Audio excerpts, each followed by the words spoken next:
Hello there, everyone. This is Mrs. Hanson, and we begin our journey in the next chapter, chapter 11, simply titled Synthesis. Looking at our strategy, we can see the sections that we need to discuss together. One-step synthesis, followed by the functional group transformations and then reactions that change the carbon skeleton. This will be the focus of the first lesson. And then I'll pick up a second video on how to approach a synthesis problem, retrosynthetic analysis, just working backwards, and practical tips to increase your proficiency. And I must say, there is absolutely no new chemistry introduced in this chapter. It's really just an application of everything we've learned so far. This is the culmination of all of the hard work you've been putting into the class and making us kind of remember and how to apply it in a synthesis reaction. This is a chapter that I cannot stress enough that practice will lead to proficiency. This is not a spectator sport. The more problems you work, the more patterns you become familiar with, and the quicker and more proficient you become. So I can't encourage you enough to just practice with your synthesis chapter. So before we begin, I'm going to just highlight what I believe to be the most critical sections in terms of reviewing and laying a strong foundation for this particular chapter. So substitution versus elimination in section 7.11. You want to find your notes in that particular section, and I'll highlight some of those major, each one of these sections, I'm going to highlight some of those topics. Then I need to go back and look at 8.14 for alkene synthesis and 9.11 for alkyne synthesis. Looking at strategies for substitution versus elimination, back to 7.13. And then the last 10.13 using a halogenation as a synthetic technique. Specifically, if you see Br2 on an arrow with H nu for energy, what would that look like in a synthesis?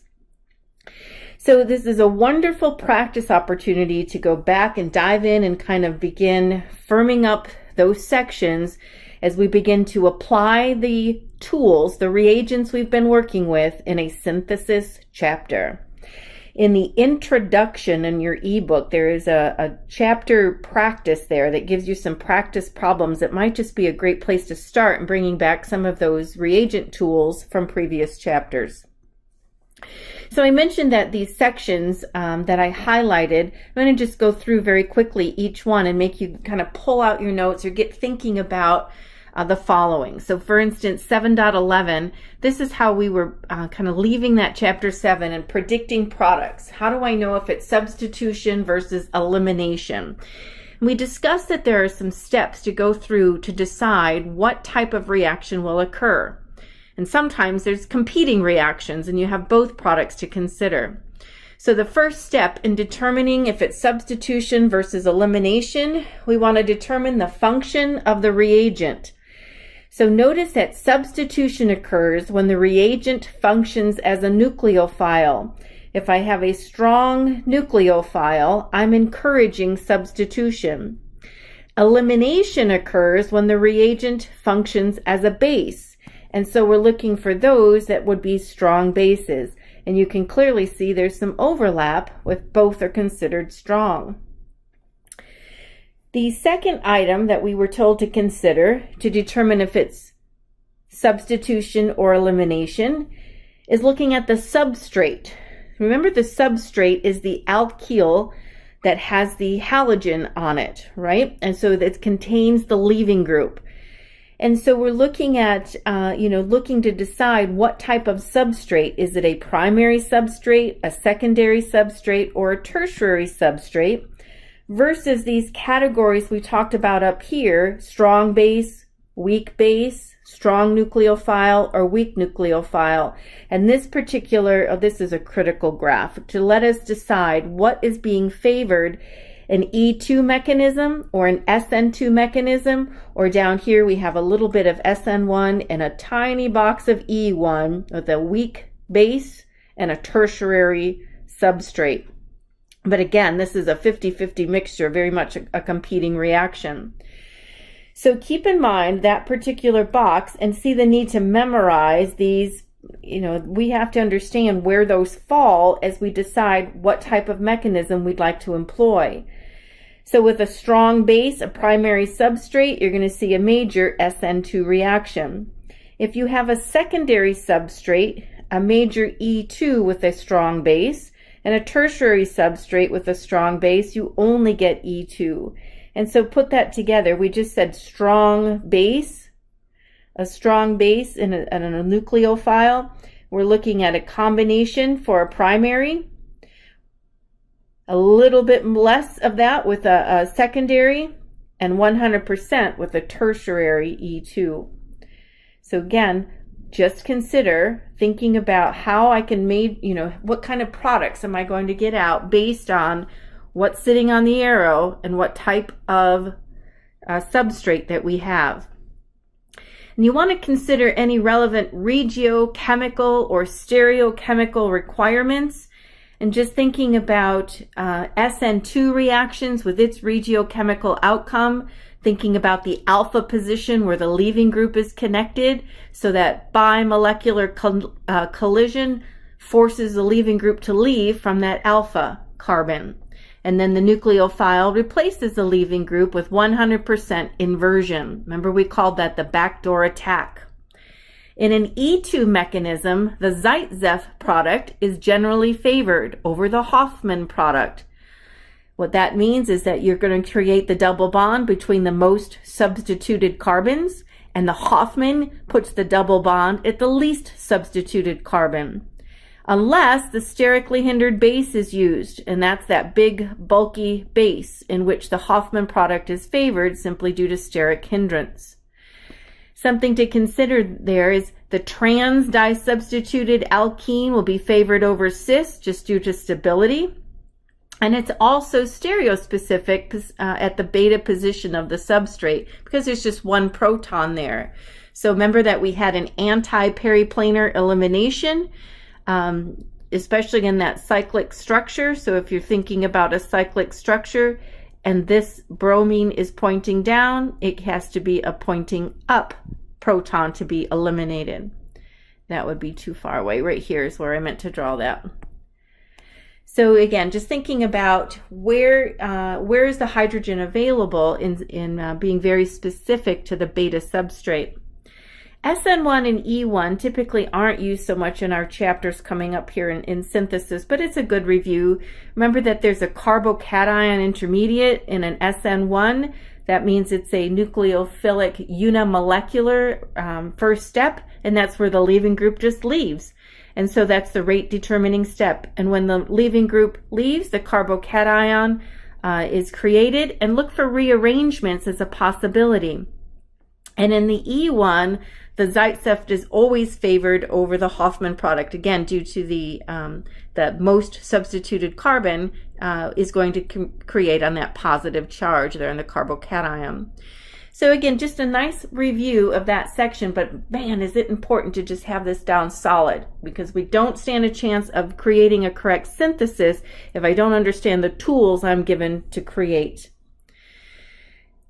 The next section I wanted to highlight with you to go back and just really put some focus in on is 7.13, and this is the chapter for synthesis strategies, substitution and elimination reactions. And this is just a opportunity to kind of review if I'm starting with a primary substrate. So just an opportunity to say, here we're starting with an alkyl halide in a primary position. So that carbon that's attached to the bromine is attached to just one other carbon. And we can see that if we have, for instance, the cyanide, CN, C triple bond N, the substitution here that will take place turns the bromine into a nitrile. Remember, the sodium is just a spectator, so it's just going to travel along to keep it electrically neutral. If we have a primary alkyl halide and we add a COO negative, remember this is originally from the carboxylic acid, so it's a carboxylate ion, negative ion, and it's going to add across to create the ester. So notice that's the COO linkage, the ester linkage. Here's the original carbon. Here's the COO ester linkage, and you add on to the original alkyl halide.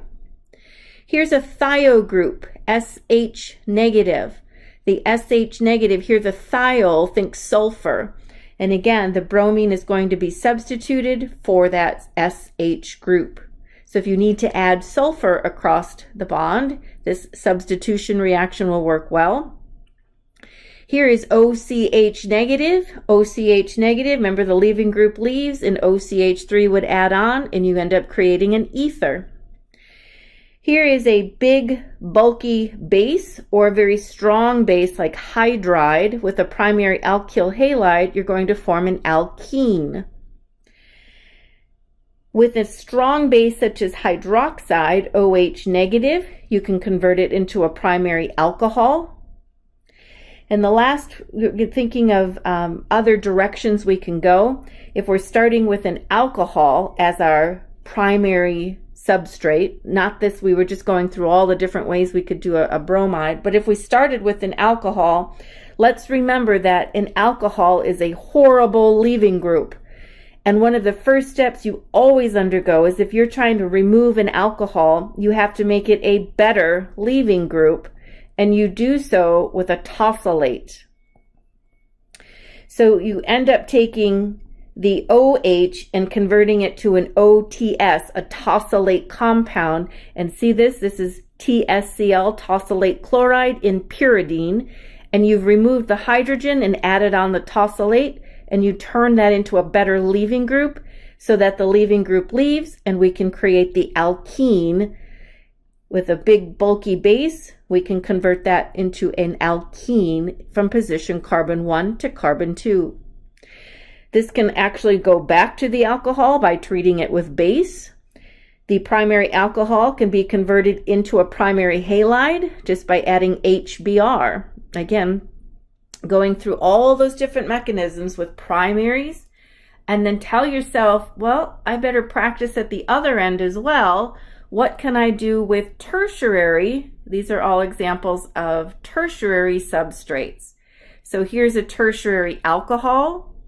Here's a tertiary halide. And what we're trying to remember is all those tricks we can do to convert one to the other. A tertiary alcohol, if it's going to be a leaving group, must be treated with a tosylate compound to turn this into a better leaving group.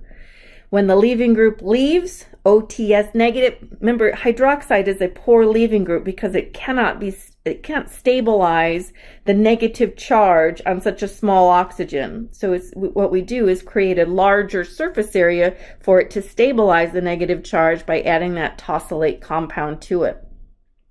So if an alcohol is being used, always treat it with the tosylate chloride in a pyridine workup, and then you created then a better leaving group. Hit it with a big bulky base and you get a Hoffman alkene. Treat it with a strong base and you'll get a Zaitsev alkene. Take that alcohol and use an acid catalyzed dehydration and you'll get an alkene Zaitsev. Same thing with an alkyl halide that's tertiary. Treat it with a strong base and you'll form a Zaitsev.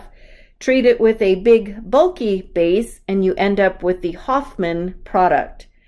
Just stressing, this was review, but these are the critical building blocks we'll be using in this current chapter.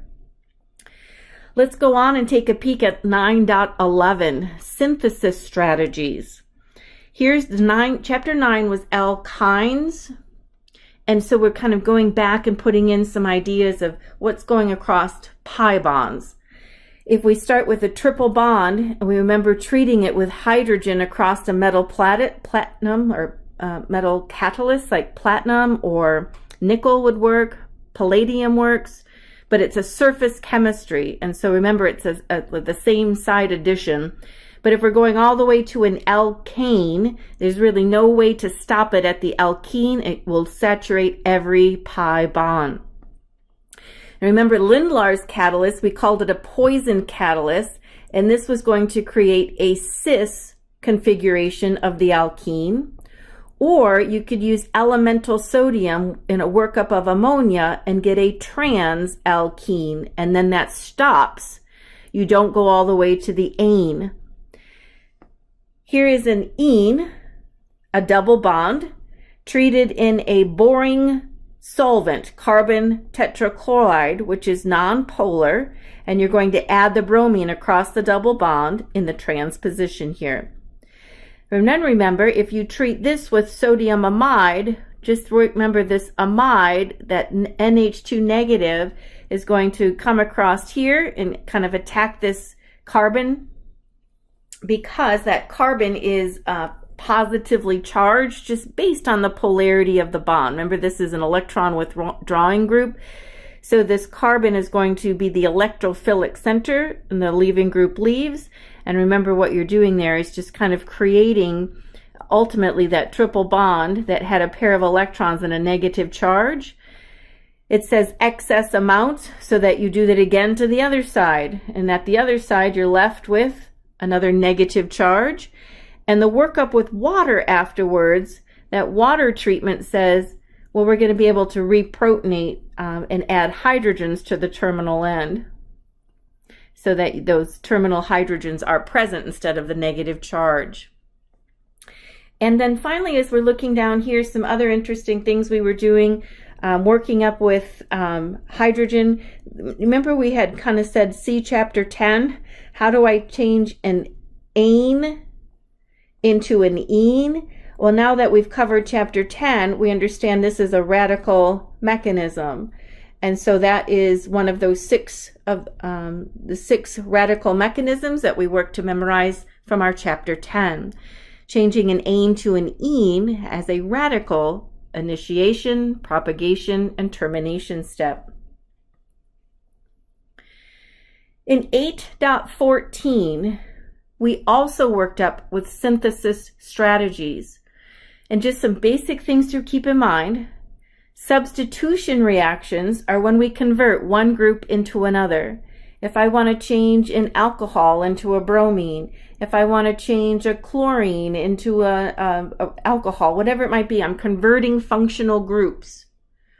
Elimination reactions eliminate the halogen or the alcohol. We're removing something, and notice how an ane turned to an ene. So we're creating a pi bond through elimination. And those addition reactions are characterized by 2 groups adding across a double bond. Here is an alkene.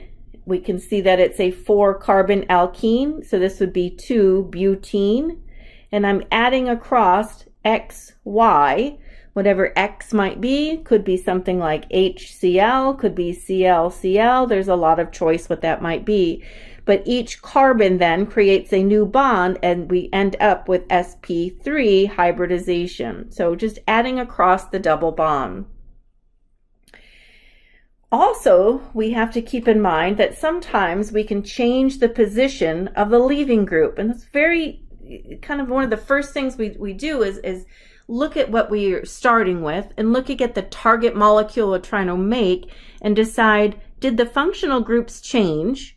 Did they change position, or are they on the same carbon?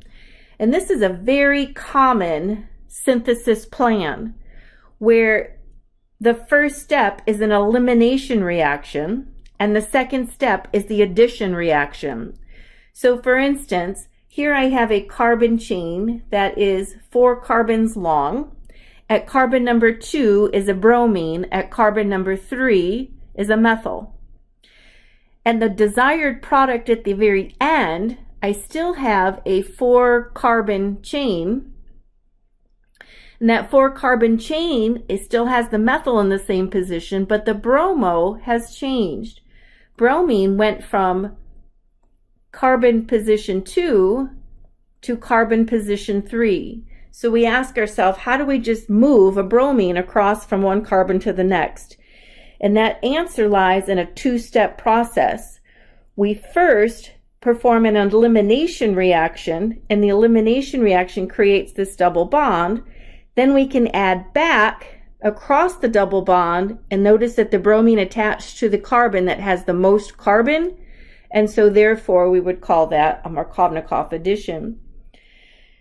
In this particular process, an elimination occurs. You want to be careful about deciding, would we like it to be Zaitsev or would we like it to be Hofmann? And knowing that we want the double bond ultimately to add the bromine here, it makes sense that we want the Zaitsev double bond to form. We don't want the bromine to end up on carbon 1, we want it to end up on carbon 3. So a careful selection of the elimination reagent will determine where the double bond forms. We want a strong base to favor the Zaitsev elimination. If we had selected a big bulky base on this secondary alkyl halide, we would have gotten the least substituted double bond to form, the Hofmann product. So that's another consideration as we're working towards deciding what type of reagent. We have to think about where do we want the double bond to end. One last time to kind of focus, if I'm looking at an alcohol, I want to say this once more, you will always need this step prior to doing any of the other manipulations, and that step is converting the alcohol, which is a bad leaving group, into a good leaving group, and the tosylate compound will do that for us. So here we have a tertiary. Notice its carbon is attached to 3 other carbons, so it's a tertiary alkyl halide with a big bulky base. So we'll have the Hofmann elimination occur, where the carbon to carbon double bond forms with the least substituted area. And then notice here in this addition step, BH3THF, I think of boron in peroxide, and that in our reagent toolbox we know is an anti-Markovnikov, and we have seen that in chapter 8 in the enes, and we also saw that in chapter 9 with the ines. Anti-Markovnikov addition, so we see that the double bond has now been, we've removed the OH and put it on to the primary position. So again, the ultimate goal, the original hydroxyl group OH was at position number 1, 2, 3 in this 5-carbon chain. Through this synthesis, it ended up to be on this particular carbon down here at the original methyl. So we moved it from position 3 on the major backbone down to this carbon, which was the original methyl. And we have to strategize. That's the goal of our new chapter, is to strategize how do we turn this compound, the reactant we're given, into the desired product, and think about all the steps that we have to put together to get from one place to the next.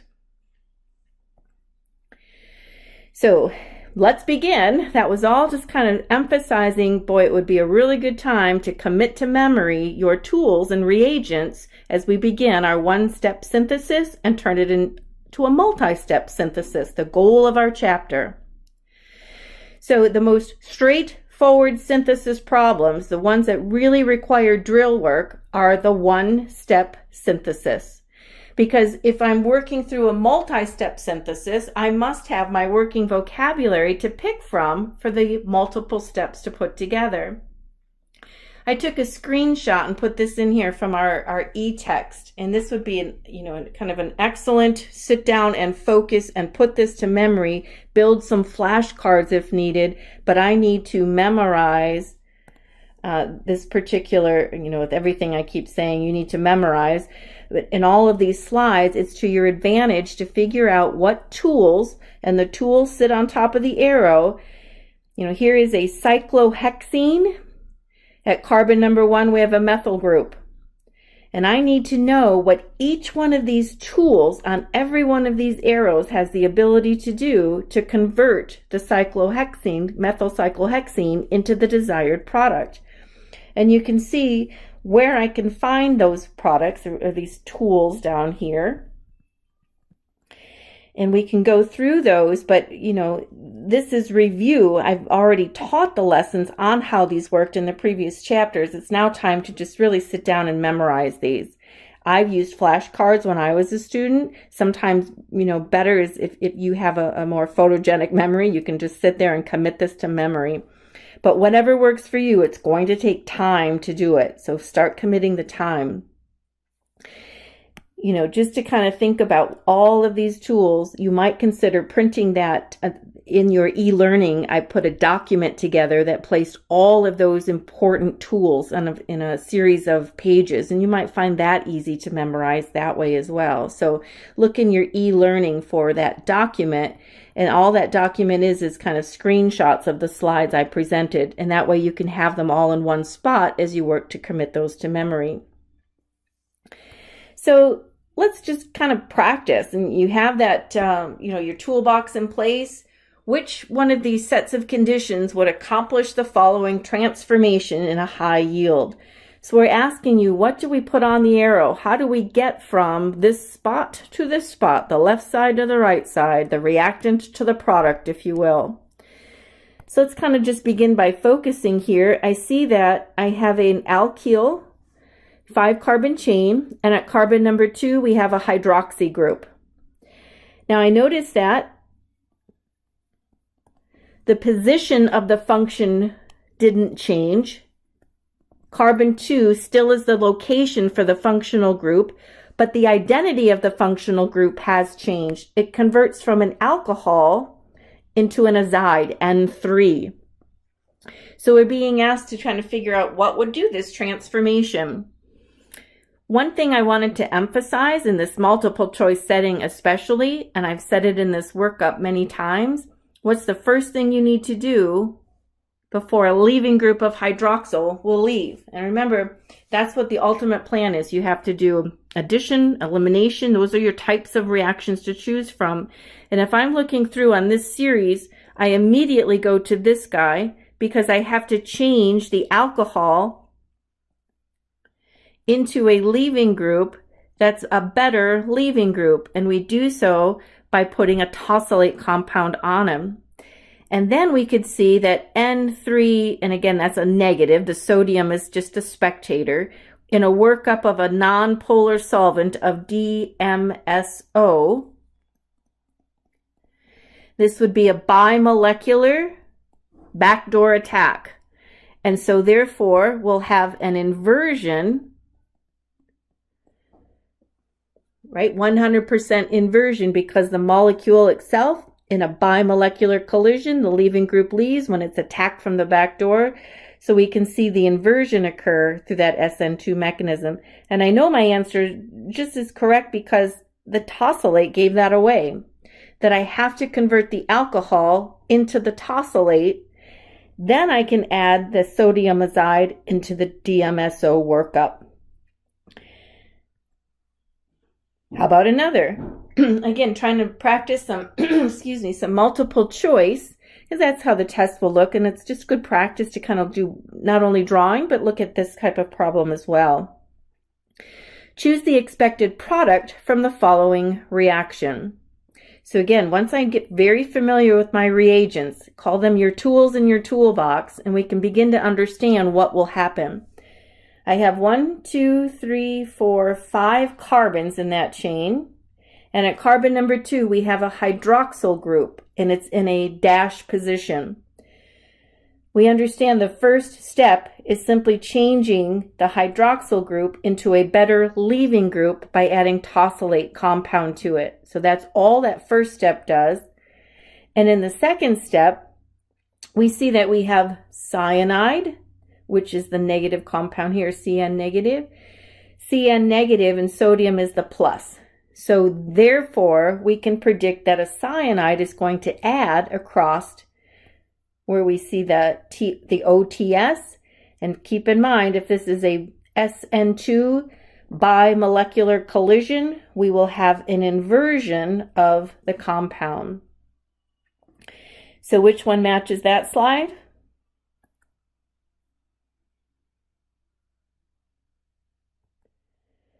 When we look at the dash to the wedge, I highlighted here.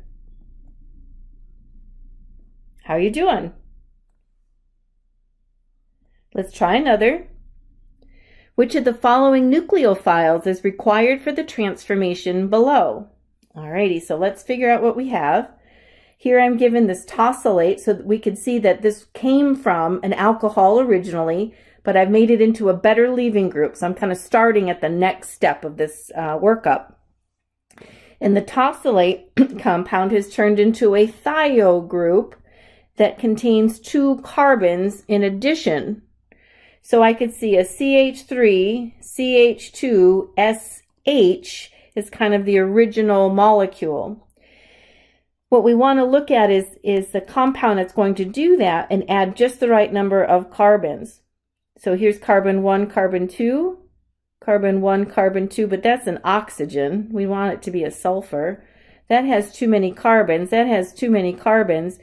This CCS negative, K positive, so instead of a hydrogen, we're just neutralizing the charge with the potassium.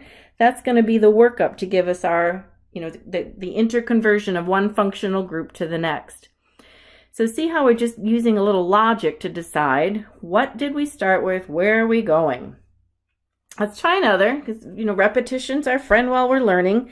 Here's another one we're asked, which of the following reagents will most likely give us E2 product as a major outcome with a secondary alkyl halide substrate? So I put these on here from a previous slide and you're committing them to memory. Here is the secondary alkyl halide. And we want to know, where is the E2 being favored? What types of things can go into E2 as a mechanism? And I can see both choices are going to work here. Strong base, weak nucleophile, or strong base, strong nucleophile. And again, I emphasized in the previous slide, we've got to work to memory what those mean. Strong base, strong nucleophile, strong base, weak nucleophile, and then go up in here and decide which ones match. Do you see any?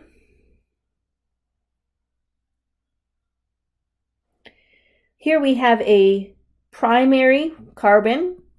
So think of that as an RO negative, and that's going to fit right into this category here as a strong base, strong nucleophile.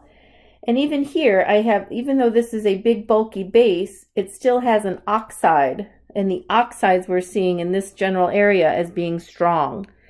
So these two will work. Bromide, here's bromide, and I can see that falls into the weak category. And here we have the sulfur compound, and that's falling into the weak category. So those will not work. So of our choices, the first two will promote an E2 as a major outcome, but not the other two choices. Same idea, and I recaptured those images because you're working to remember them. Which of those substrates will give E2 as a major outcome with OCH3 negative? OCH3 negative is MEO, right? That's a methoxide anion. So if a strong base, strong nucleophile, that's this particular column, and we want E2 as the major product, it can be a secondary or a tertiary alkyl halide, but not the primary. SN2 would be the dominant reactant there. So here I can recognize this is a carbon attached to 3 other carbon and a bromine. That is a tertiary alkyl halide. Here's a carbon attached to 2 other carbons and a bromine, and this would be your primary. So just kind of picking apart that molecule, and you can find the 2 that worked as being secondary or tertiary is what we were hunting for. There's 2 of the 4 choices that we select. So right now, all I've done in section 1 of chapter 11 is told you everything you should review, everything you should commit to memory, and then it would be a really good time to just look at your checkpoint 1 and 2 in your Wiley homework, because those are those one-step synthesis reactions, and it may help you as you work to commit those to memory. It'd be a good idea to give them a try right now. Pause the video, come back, and start up with section 2 once you have a good handle on the review so far.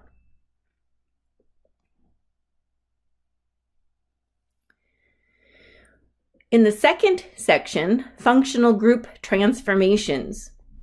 So we begin to apply the fundamentals presented in the review section of the first, 11.1. We're going to apply that as we begin synthesis strategies. So let's review a two-step synthesis, and these will get up to 5, 6, 7, 8 steps as we get better and better at these. Let's begin with a fundamental two-step synthesis. And I said the most common is an elimination followed by an addition. Here we have a secondary alkyl halide. This would be 1, 2, 3, 4 carbons long. And we're converting that into a tertiary alkyl halide. So think of this kind of as your given substrate, and here is what you want to convert it into. An essential question here is, how do we move a bromine from carbon 2 to carbon 3? Because that's exactly what we've done. And the answer to that lies in an elimination to create a double bond, followed by addition of HBr. So we want to eliminate HBr, and we're going to add it back on in the next step. Notice that we have to carefully select the reagent to produce a Zaitsev most substituted alkene. So we need to choose a strong base, and the strong base we want to eliminate from the secondary alkyl halide to create Zaitsev. And then notice that we want an Markovnikov addition where the bromine adds on to the most substituted carbon. So these are two considerations as we select our reagents. It would be a completely different story if we had wanted to add the bromine, over here to the first carbon. That's a completely different process where we would then want a Hofmann elimination followed by an anti-Markovnikov addition. So just kind of getting our wheels set of where we're heading. So in the first, when we need to eliminate, we want to pick a strong base, and a very strong base such as OET negative or OME negative, but a strong base. And we do so, we eliminate, right, minus HBr, and we create the alkene in the most substituted position. In the next step, we want to add across an HBr, and that's just a simple addition. So the reagent itself, HBr, will produce the Markovnikov addition where the bromine went to the tertiary alkyl halide. The opposite could happen as well. Just again, choosing your reagents. If I had started with a big bulky base, we get a Hofmann elimination where the double bond is placed between the least substituted carbons. So the carbon 1, carbon 2 would create the Hofmann elimination. Between carbon 2 and carbon 3, you create the Zaitsev elimination. Here we see peroxide. And that peroxide lets you know that it's an anti-Markovnikov addition. So that HBr adds across, but in the anti-Markovnikov position, so it goes to the least substituted carbon, which would be the primary carbon, and we'd end up with a primary alkyl substrate.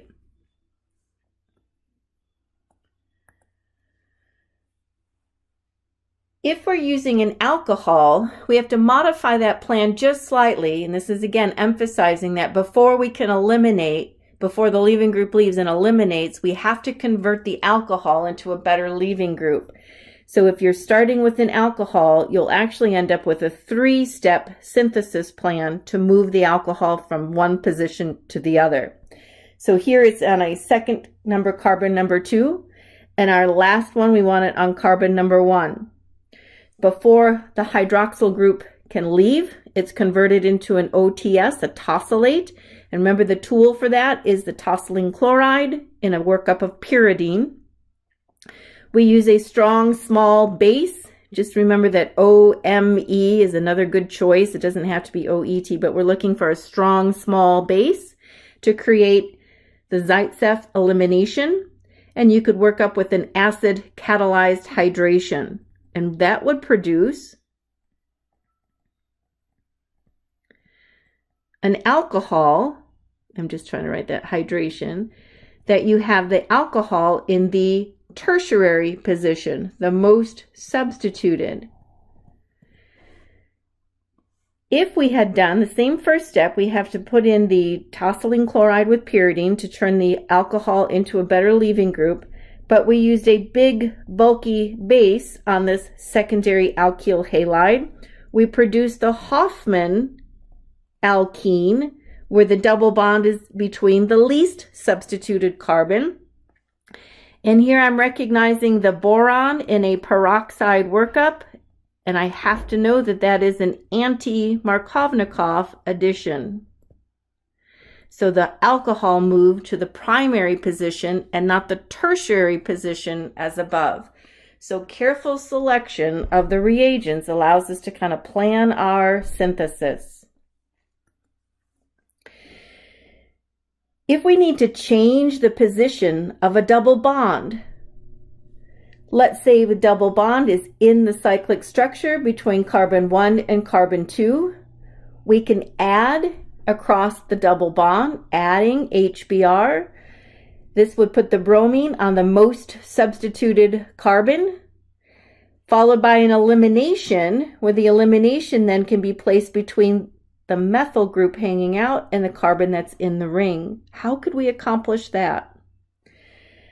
Again, adding HBr, we could see how we created the bromine on the least substituted carbon, but then the selection of the elimination is critical. A big bulky base turns that tertiary alkyl halide into the least substituted alkene.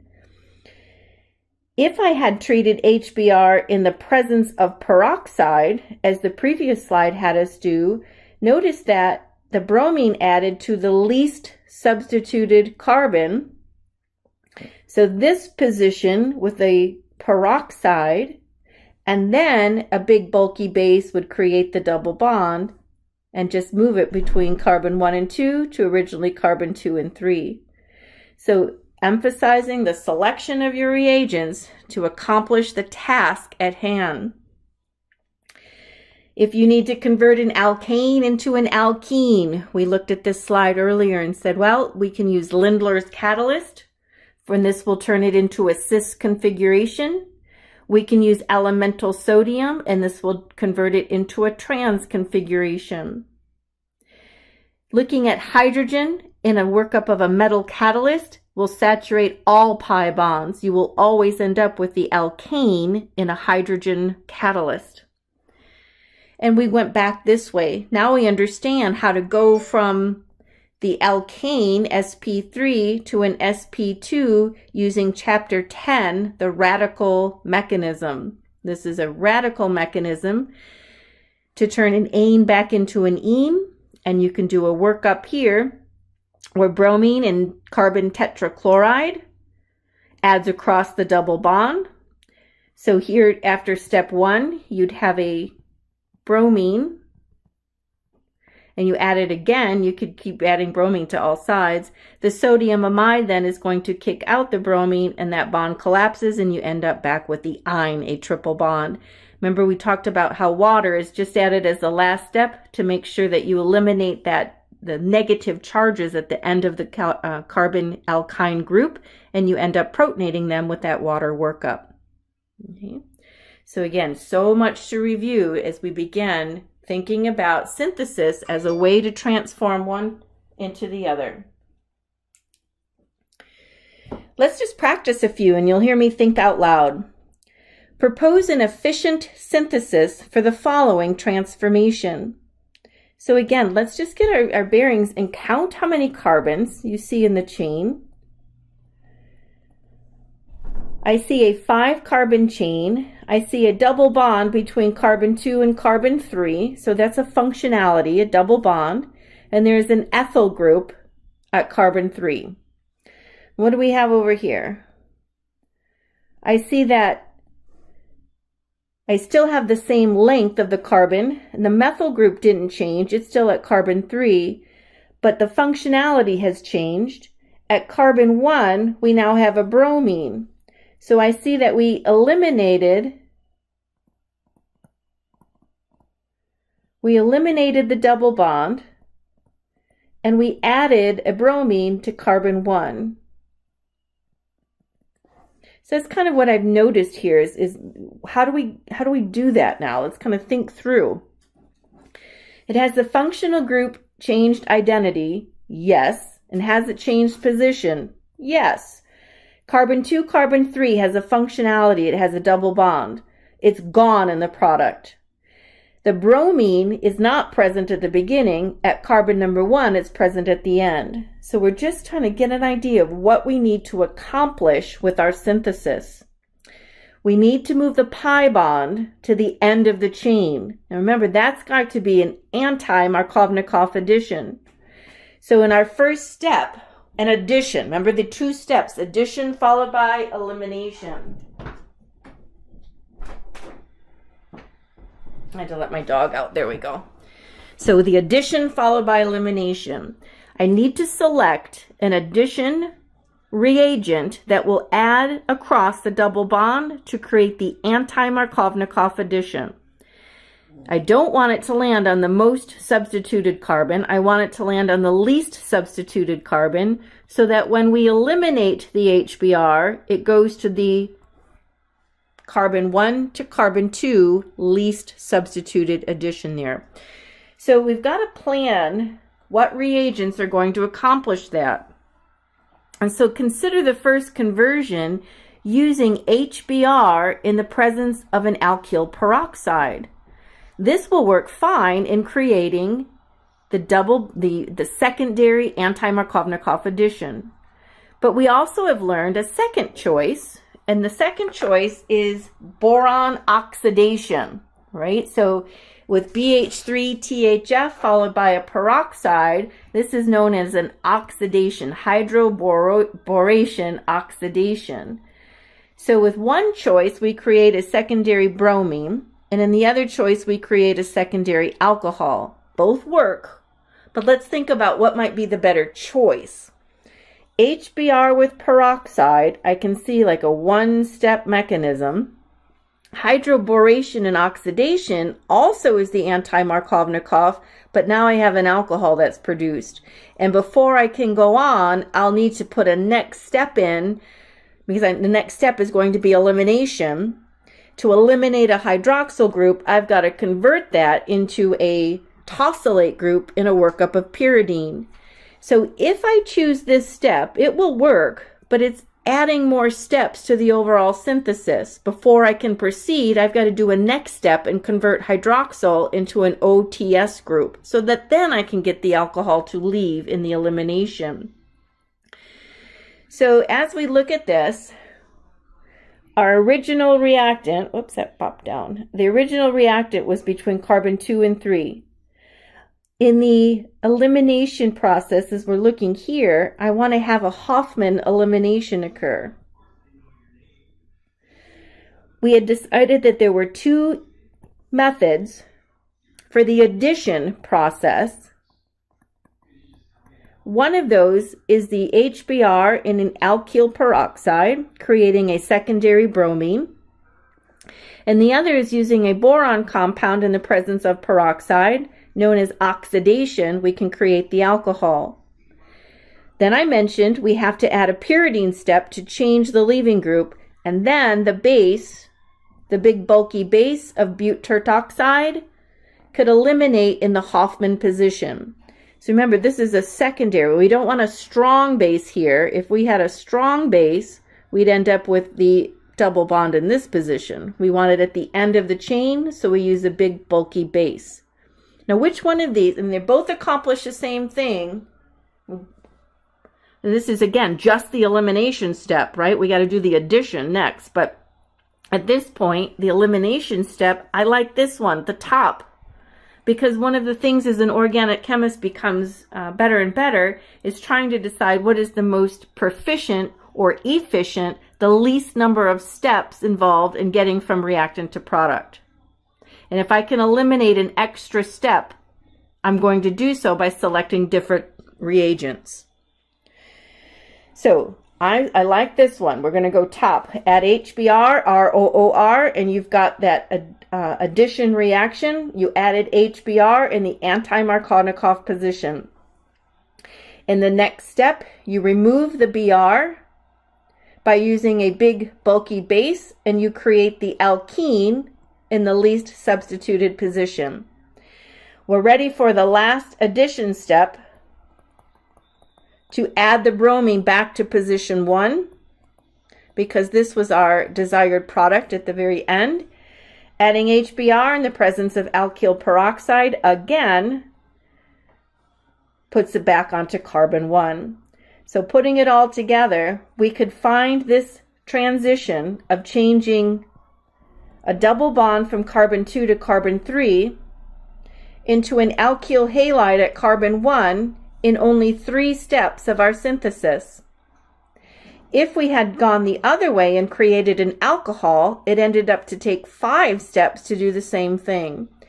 So the first is more efficient. Even though 2 plausible routes exist, we would select the least number of steps to accomplish it.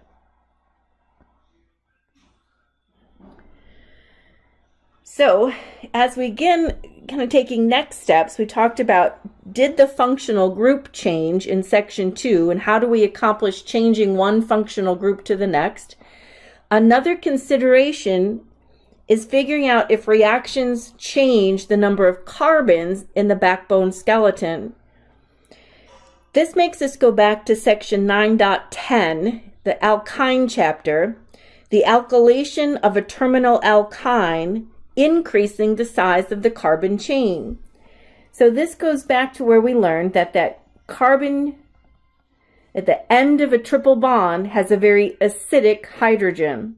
And the acidic hydrogen can be eliminated, well, let's say by an amide ion.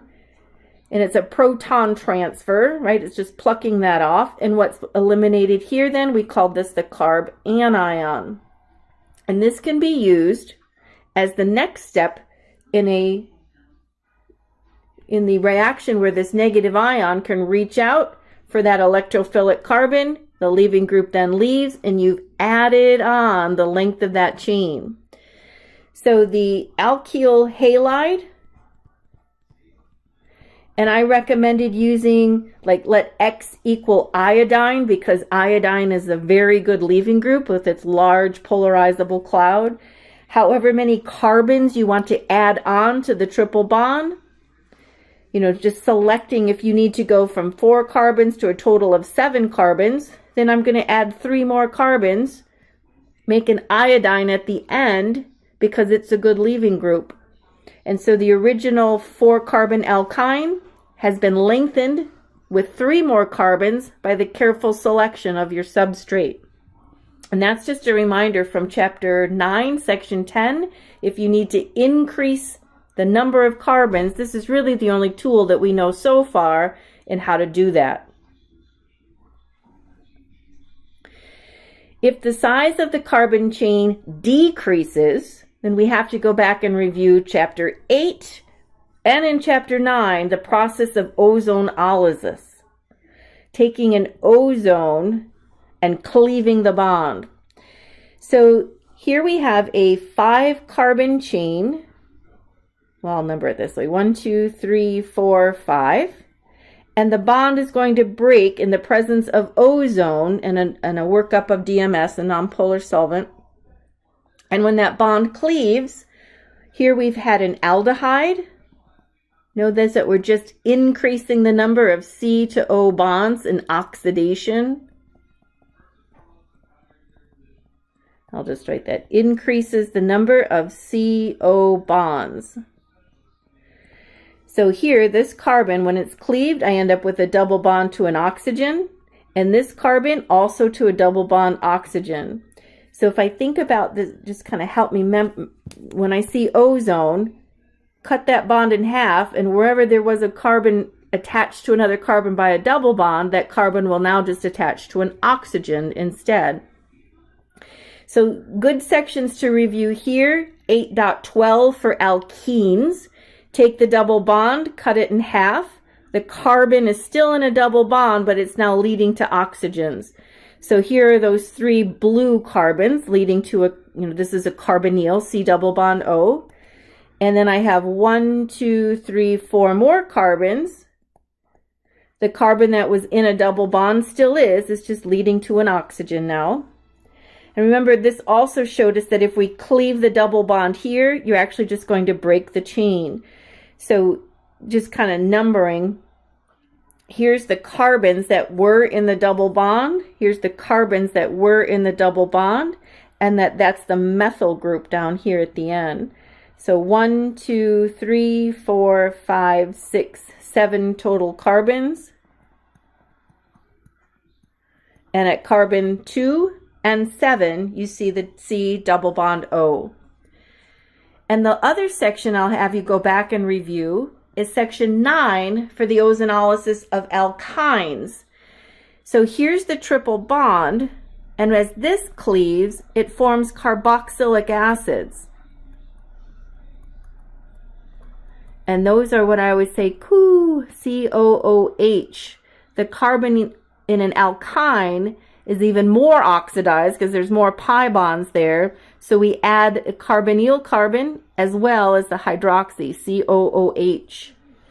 If you cut a carbon here, cleave the bond, and you're left as a terminal, CH, this will form carbon dioxide as well as the carboxylic acid. And those were notes that you took back in that section when we covered chapter 9, section 9, ozonolysis of alkynes, oxidation, increasing the number of CO bonds. So we found a way to lengthen a chain. We found a way to break a chain, right? Lengthen the chain means add more carbon. Reduce the number of carbon. Think about ozone. Identify the reagents that can be used to achieve the following transformation. So let's just practice this skill. We see a cyclohexane, and at carbon number 1, we see another carbon leading out to a bromine. Now the cyclohexane hasn't changed. I still have one more, the original carbon, but it looks like we've added on 2 more carbons in a triple bond. So 7 carbons total turned into 9 carbon total. All right, so that's something that our goal is to increase the length of the bond. Now think of this as your substrate.